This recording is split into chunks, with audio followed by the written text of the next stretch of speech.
Hola, bienvenidos y bienvenidas. Hoy vamos a trabajar tecnopatologías.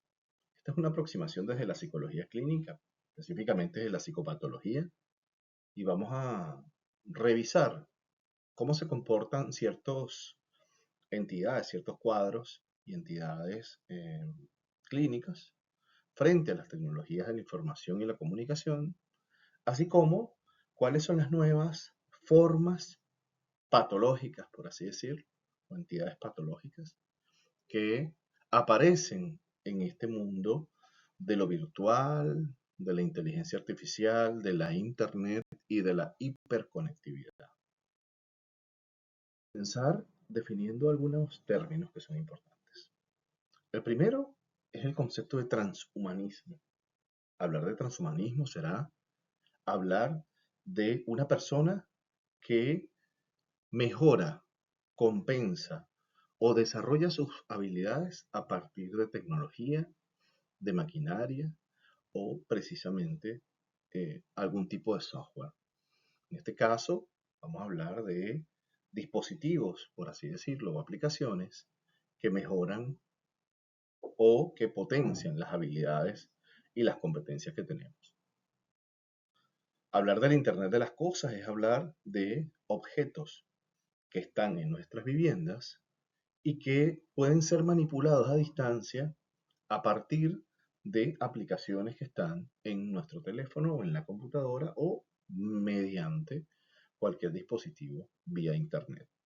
Por ejemplo, yo quiero que mi casa tenga una configuración de luz, temperatura y humedad determinada y entonces desde mi auto, desde mi carro, a la distancia decido darle esa configuración. Cada uno de estos aparatos debe estar conectado a la red Wi-Fi de la casa. Y bueno, ¿qué va a pasar? La casa va a bajar las persianas, va a encender el aire acondicionado, va a colocar algo de música y va a rielear, disminuir las luces de todos los lugares que yo tengo determinados, ¿no? Así que voy a tener un ambiente bien particular. Hablar de hiperconexión es hablar de la necesidad que tenemos en este momento de cargar con un celular, con una computadora, con un dispositivo para informarnos, recrearnos, comunicarnos y exponer cualquier emoción, idea o elemento que queramos hacerlo. Hablar de una hiperconexión es hablar de precisamente lo que estamos en este momento todos y todas. Muchos de ustedes pueden estar viendo este video vía su teléfono celular, vía una tableta o vía una computadora. Y si nos vamos a nuestra realidad cotidiana, hoy día estamos absolutamente conectados entre nosotros y con los dispositivos en los que nosotros podemos facilitar nuestra vida. Realidad aumentada. Hablar de realidad aumentada es hablar de dispositivos que nos permiten mejorar las mediciones, la profundidad, el ángulo, la precisión y el registro de los datos que están alrededor de nosotros. Por ejemplo, lentes que permiten ver un poco más allá de lo que hacen los lentes convencionales de cristal que permiten compensar y que no son binoculares, por ejemplo, lentes que son capaces de grabar lo que nos está ocurriendo, lentes que son capaces de eh, videar, es decir, de poder monitorear lo que está alrededor. Y además estamos hablando de dispositivos que se incorporan en nuestra visión, que pueden, por ejemplo, darnos un listado de compras en el lente mientras estamos caminando por el supermercado. Estamos hablando de dispositivos que nos van a hacer que podamos ampliar nuestras capacidades de informarnos, de medir el entorno y de manejarnos en lo que estamos. Realidad virtual. Hablar de realidad virtual es hablar de un ambiente específico, es hablar de aquel lugar que está diseñado desde las aplicaciones de la informática, en la internet o en diferentes espacios como los juegos, donde yo puedo de manera inmersiva estar allí. para estar en esa realidad virtual, yo requiero ciertos dispositivos, desde los más complejos y tecnológicamente desarrollados como guantes o trajes de sensaciones, hasta lentes de realidad virtual. Esto permite simular nuestro comportamiento en un entorno desarrollado como un juego o como un espacio 3D, sin movernos del lugar en el que nos encontramos. Inteligencia artificial. La inteligencia artificial es en este momento un mecanismo de búsqueda, desarrollo de soluciones y organización de información a escala global, que permite a través de unos prompts, que son los códigos y las normas que yo le coloco a la inteligencia artificial, sea cual sea, para que ella busque, organice, sintetice, analice y me dé un resultado. Entonces un prompt tendrá que indicar cómo debe comportarse la inteligencia artificial, qué características tiene lo que yo estoy buscando. Las definiciones en este caso serán vitales e importantes y tendrá que ver muchísimo con la capacidad descriptiva que podamos tener para que esta aplicación pueda ayudarnos a hacer lo que tenemos que hacer. Así que, bueno, vamos a continuar ya una vez definidos estos términos: transhumanismo, la Internet de las cosas, hiperconexión, realidad aumentada, realidad virtual y la inteligencia artificial. Bien, ahora vamos a empezar con las entidades clínicas. Vamos a encontrarnos y he seleccionado algunas bien específicas que tienen mayor adscripción, mayor efecto y que están de una u otra forma más conectadas con esta situación de las ciberpatologías, de lo internet y lo que estamos viendo, ¿no? Vamos a empezar por el trastorno de personalidad narcisista, ¿no? Recordemos que los trastornos de personalidad se expresan en todas las áreas de nuestra vida. Y bueno, como característica particular, narcisista, por supuesto, tiene esta necesidad de ser visto, de expresarse y de expresar lo que tiene, independientemente de qué sea esto y cómo esto a su vez tenga que ver con los demás. Entonces, como el otro no tiene mayor relevancia, sino como quien observa una vidriera y no puede interactuar, hay aplicaciones como Instagram, TikTok, Trump, Pinterest, incluso el Facebook, que ya casi no se usa para esto, que definitivamente son la plataforma ideal. Estas personalidades narcisistas tienden a multiplicar su dependencia a la mirada del otro con estos dispositivos.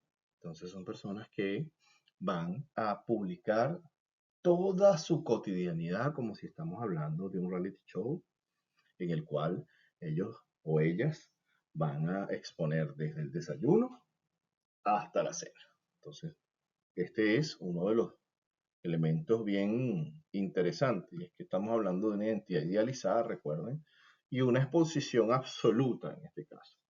Y hay una necesidad de un like por encima de todas las cosas, ¿no? ¿Cuánto puede costar un like? Todo lo que sea necesario. El trastorno de personalidad limítrofe, con esta necesidad de atención que ya conocemos, va a ser intolerante al vacío, va a tener esta sensación de desesperanza y de relación ambivalente con el otro. Recordemos estas situaciones en las cuales estas personas tienden a requerir el amor y a su vez a evitar ciertos elementos, ¿no? Hablamos de situaciones como abandonos y comportamientos compulsivos, estamos hablando de elementos para la hiperexpresión de las emociones. Suelo decir esto de en dos palabras hay un universo, tanto de amor como de odio, ¿no? Y bueno, van a encontrar entonces en las plataformas de parejas, sobre todo estas plataformas en las cuales consiguen a otros y a otras amistades y bueno, vínculos sexuales, así como relaciones de pareja más o menos estables, van a encontrar eco. Ahí van a encontrar a Grindr, van a encontrar a Tinder, a Circle, Happen, Pulse y otros tantos que existen para esto, ¿no? El TikTok es quizás también otro lugar para expresar las emociones, ¿no? Si no tengo quien me escuche, o si no tengo aparentemente quien me escuche, porque recordemos que es un trastorno bastante particular, el limítrofe suele generar esta relación de amor y de odio con quienes están a su alrededor, pues entonces yo tengo plataformas para lanzar mi odio y para lanzar mi amor vía TikTok. Así que veremos cómo esto ha servido de una u otra forma para poder conseguir una pareja, pero también para desecharle. Entonces, ¿qué hacen estos pacientes? Estos pacientes tienden a, bueno, tener salidas de fines de semana frecuentes, eh, enamoramientos impulsivos absolutos y rupturas súbitas que se van compensando con estas aplicaciones. Hablar de un trastorno de ansiedad generalizada nos va a ir a llevar a los buscadores de información. Estamos hablando de aquellas personas que de una u otra forma se hacen un overload informativo, es decir, una sobrecarga de información. Personas hoy día un trastorno de ansiedad generalizada, una vez que sale del consultorio, va a ir a buscar información, va a ir a ver si esto que usted le dijo es o no es. Va a tratar de identificar dónde está esa persona y quién es. Y antes de ir al consultorio, nosotros los psicólogos sabemos que vamos a ser googleados, vamos a ser revisados en las redes y vamos a ser sometidos al escrutinio de una suerte de inteligencia de fuentes abiertas que va a estar allí. Por otro lado, vamos a encontrar el FOMO, que es este miedo a perderse las cosas, ¿no? Es decir, hay que estar al día, hay que estar identificado, hay que conocerlo todo. No es posible no tener información. Y esto es mi propio trastorno de ansiedad, ¿no? La ansiedad va a estar siempre a 1000 kilómetros por hora. Y va a estar siempre buscando la información correcta para poder reducir la incertidumbre que le genera su vida. ¿Sí? No solamente va a ser hiperconectado con YouTube, no solamente va a ser de los metabuscadores vía Google, sino que también va a estar conectadísimo en los estados y en las conversaciones en las que se va a pelear o se va a validar de WhatsApp, Telegram, Signal y cualquiera de estas aplicaciones para intercambio. Fíjense que en este asunto del overload informativo vamos a encontrar cosas como esto. ¿Cómo hacer algo? Bueno, si el mecánico me ha dicho que se hace de tal forma, yo lo voy a googlear o lo voy a pasar por YouTube para ver cómo se hace y si es cierto lo que me dice. Así que no solamente van a utilizar la herramienta antes de algún evento, alguna situación, alguna consulta, sino que también lo van a utilizar después para poder tener la información y manejar y reducir la incertidumbre sobre lo que está pasando. Así como vimos en el anterior, acá en el trastorno obsesivo compulsivo, esta necesidad de orden, de estructura, de planificación y de absoluta reducción de la incertidumbre va a generar que no solamente se busque información como una fuente de verificación, sino como una necesidad de existir. Es decir, estas personas van a estar íntimamente vinculadas con plataformas como Meta AI, ChatGPT, Gemini, Setting, en fin, Google, todo aquello que les pueda proveer una idea exacta y delimitada de cómo se hacen las cosas. Acá ya no es verificar de qué cosa hablamos, acá es decir cómo se hacen las cosas. Son capaces de leerse, estas son las personas, recuerden que son capaces de leerse el manual de un reloj completo, cosa que suele ser un adorno dentro de la caja para la mayoría, pues estas personas lo hacían. Ahora no solamente eso, ahora van a leer el manual, van a revisar otra información y van a profundizar a unos niveles increíbles sobre toda la información que puede estar. Por supuesto, estas personas con estos elementos obsesivos van a tener sus aplicaciones pagadas para no perderse en ningún momento por vía de la gratuidad algún elemento. Es decir, van a invertir muchísimo dinero en estas aplicaciones que les van a proveer de el know-how, es decir, el cómo se hacen las cosas de la vida en general. Los trastornos de despersonalización o también llamados trastornos de desrealización pueden darse por situaciones de desapego y disociación con el entorno en el que estamos.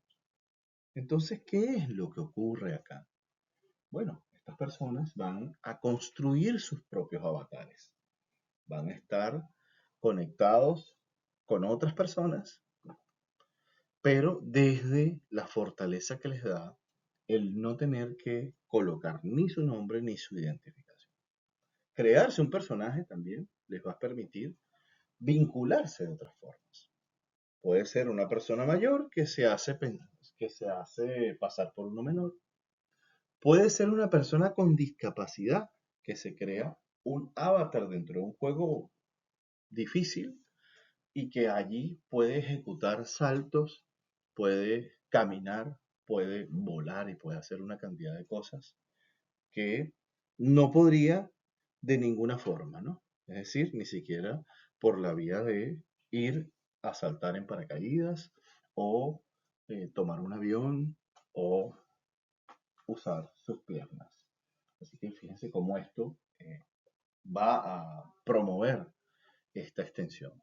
Pero en el caso de los trastornos de despersonalización, pues se vive el avatar, se vive este personaje como la vida misma. Es decir, lo que está fuera de este entorno, pues no es real y lo real es esta condición de la virtualidad.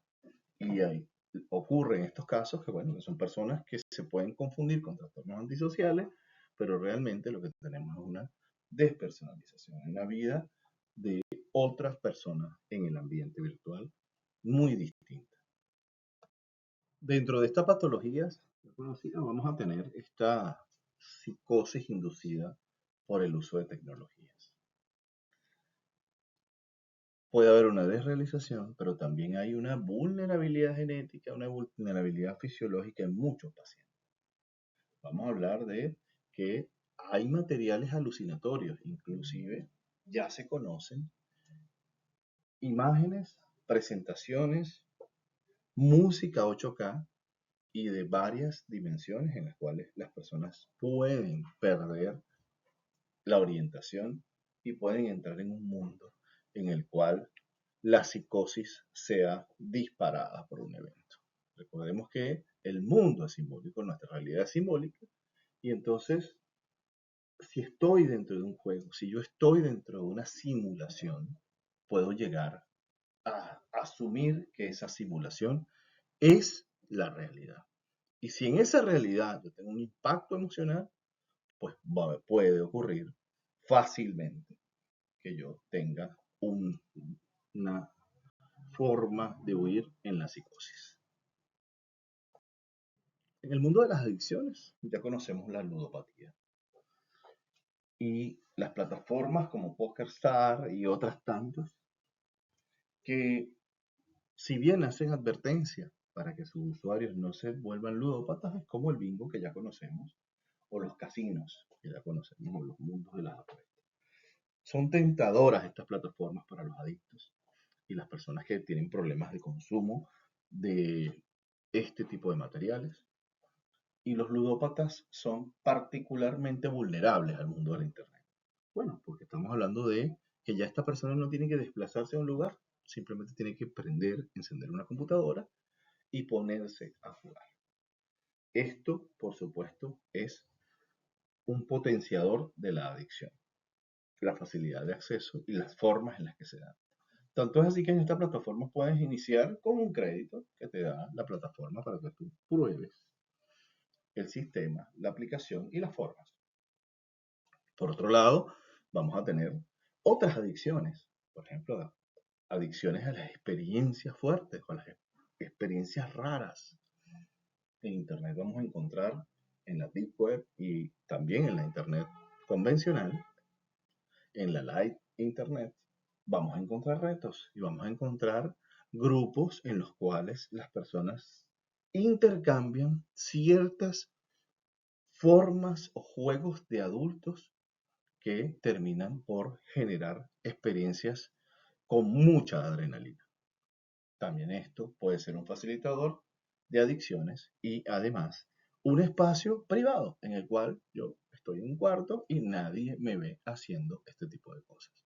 Así vamos a tener la adicción a la pornografía, que puede verse facilitado por el acceso tan simple que hay hoy día con las plataformas como Pornhub y RedTube, Triple X Video, en fin, todas estas plataformas.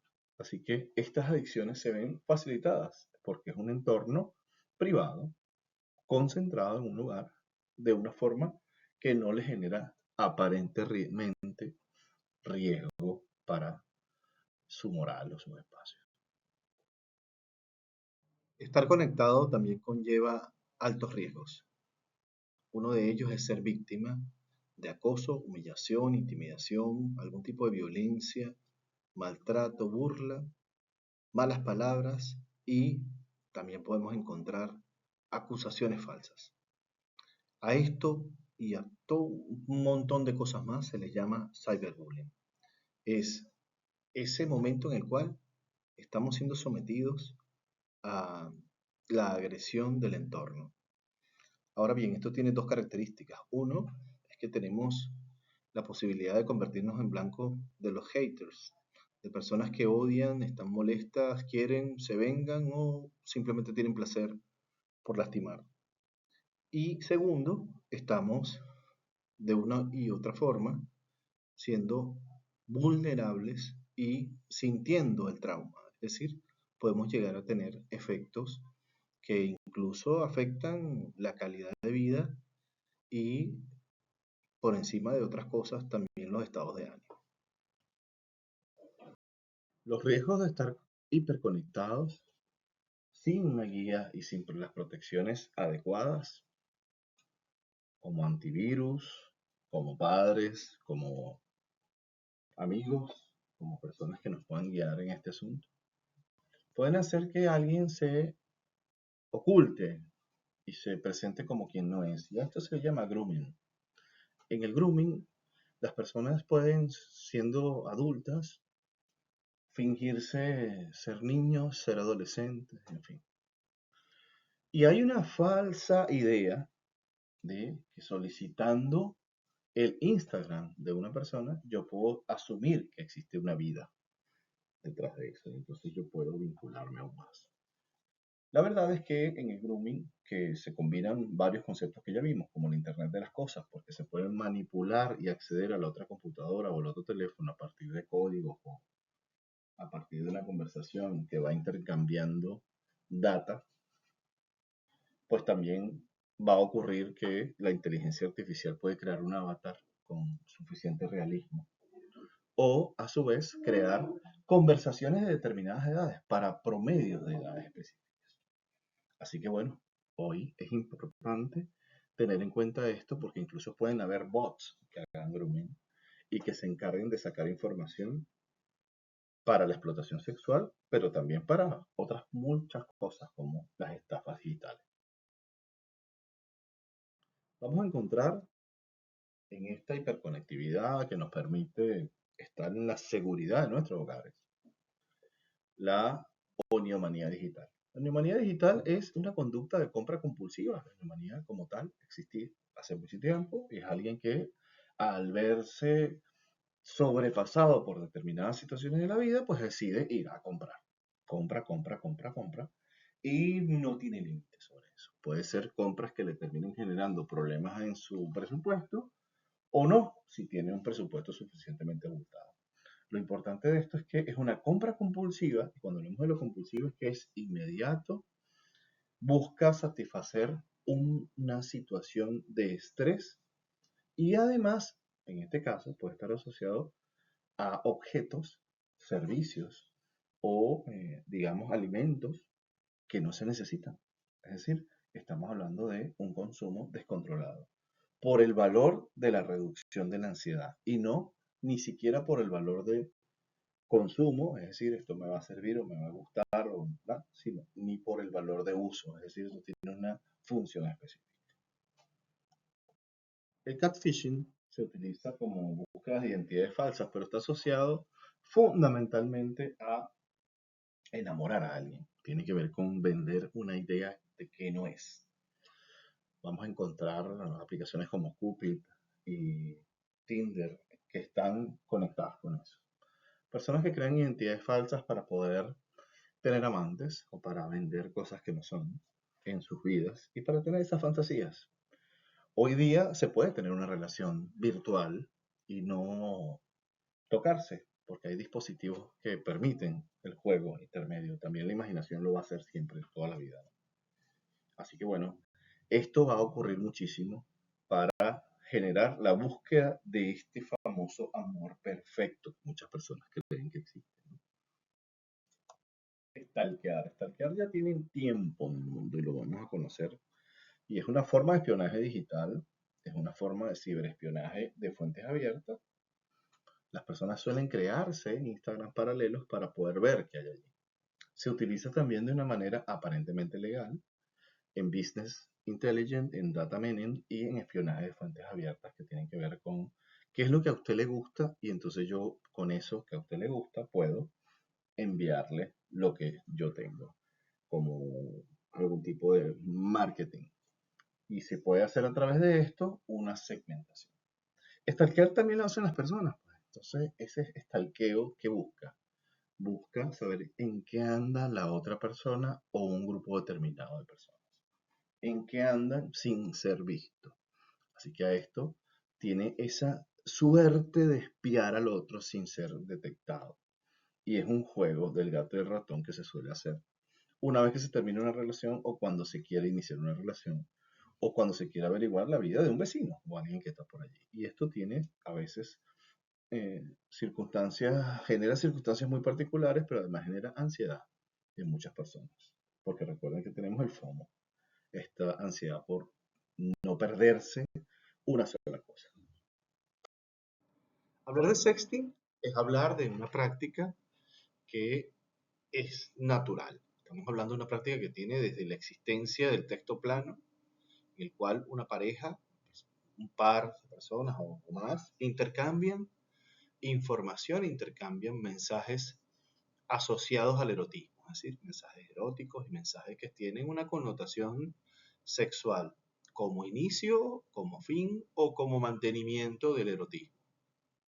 Ahora bien, cuando hablamos de sexting compulsivo, estamos hablando de personas que pueden estar vinculadas en múltiples relaciones virtuales generando este comportamiento. Estamos hablando de que muchas veces este sexting compulsivo está vinculado a conductas masturbatorias y a conductas de baja autoestima. Es decir, estamos hablando de juegos en los cuales de una u otra forma la persona lo que busca es ser reconocido o reconocida, aun cuando esto tenga que ser a partir de una de sus partes íntimas o a partir de algún juego que le genera morbo o erotismo.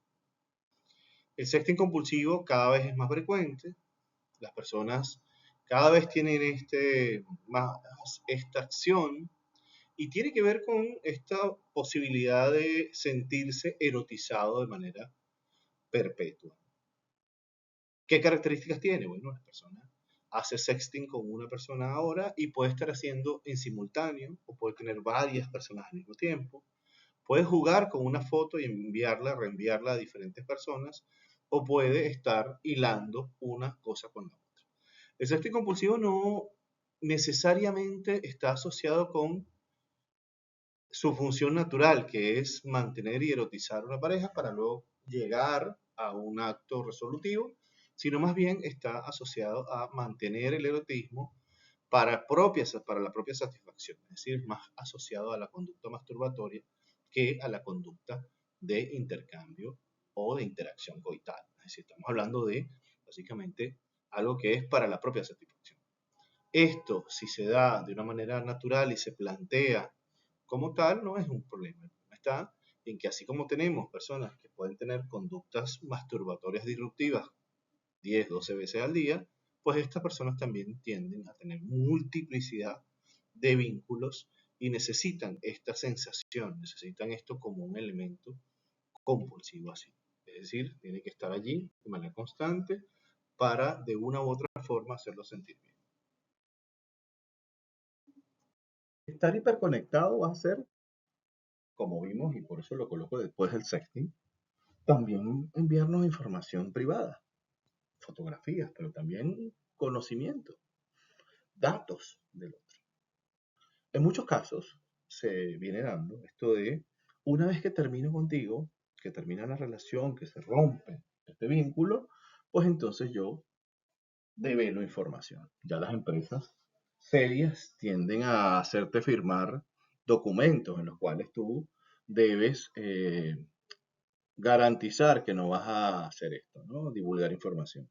Pero entre las personas no existe eso y entonces el doxing está ocurriendo cada vez más. Termino con esta relación y entonces develo todos tus secretos, tus fobias, tus mañas y aquellas cosas más privadas que pueden afectarte. Es una forma de venganza y de retaliación. En el mundo de la hiperconectividad, el amor, vamos a encontrar entonces los serial dater o la infidelidad digital. También vamos a encontrar el erotismo digital y vamos a hablar de estas dos cosas en este momento. Cuando hablamos de serial dater estamos hablando de una persona que tiene muchísimas parejas virtuales con las cuales no concreta, pero son todas virtuales. Entonces hace mucho sexting y mucho vínculo, ¿no? Y tiene normalmente su propia pareja física real que convive con él. También están los serial dater que no tienen otras parejas, y simplemente están solos en un lugar o solas y juegan con esto. O sea, su vida no les permite, o sus trastornos o lo que les ocurra, no les permite tener pareja en ese momento. Ahora, va a hablar de relaciones virtuales. Cuidado, y esto tiene mucho que ver con qué es tener una pareja, ¿no? Sentirse acompañado. Hay personas que son capaces de decirte que esta persona les acompañó porque les escribió a primera hora de la mañana, al final de la tarde y en la noche, porque les envía un video de lo que está haciendo y porque además les dice lo que siente sin ningún filtro. Y además son personas que te pueden escuchar o leer, en este caso. Por el otro lado, bueno, vamos a tener también este juego de la información, donde hablamos de tener vínculos, romances profundos a distancia, cuando son en un solo plano dos personas, que pueden también generar trauma al terminar y duelo al terminar. Se puede asumir una pérdida de un vínculo que se rompe vía internet. Ahora bien, hablemos también de lo beneficioso. Vamos a hablar del bienestar digital. Eso que está allí es una de las tantas aplicaciones que existe para medir cuánto tiempo está usted conectado o conectada al teléfono o al dispositivo. Y es bueno que lo vea de vez en cuando para ver cuántas horas dedica a cada una de las apps o a cada uno de los espacios. Además, el advenir de las ciencias y de la tecnología de la información nos va a permitir también esto, difundir información, conectar con nuestros pacientes, conectar entre personas, grupos terapéuticos y hacer psicoterapia. Así que no es todo terrible en esta hiperconectividad. El tema es qué ocurre con ella. Así como antes decíamos que una idea sana en una mente perturbada puede llegar a ser cualquier cosa, también un espacio tecnológico que no tiene un elemento moral en sí mismo puede, bajo la influencia de una mente trastornada, convertirse en un mecanismo terrible, en algo que pueda hacer mucho, mucho daño. Así que es parte de la historia de la humanidad esto de que la tecnología nos atraviese y nos obligue a adaptarnos, no solamente físicamente, sino también cognitivamente. Así que la idea es poder hacer con esta tecnología lo mejor posible para que definitivamente haga lo que la tecnología quiere hacer, que es mejorar nuestra calidad de vida y permitirnos un devenir más llevadero. Bueno, y hasta que hemos llegado, hemos revisado muchísima información sobre la relación entre las entidades patológicas y las conductas disruptivas, delictivas y problemáticas en esta hiperconectividad en la que estamos, sea cual sea la plataforma que utilicemos. Seguimos y continuaremos hasta la próxima sesión.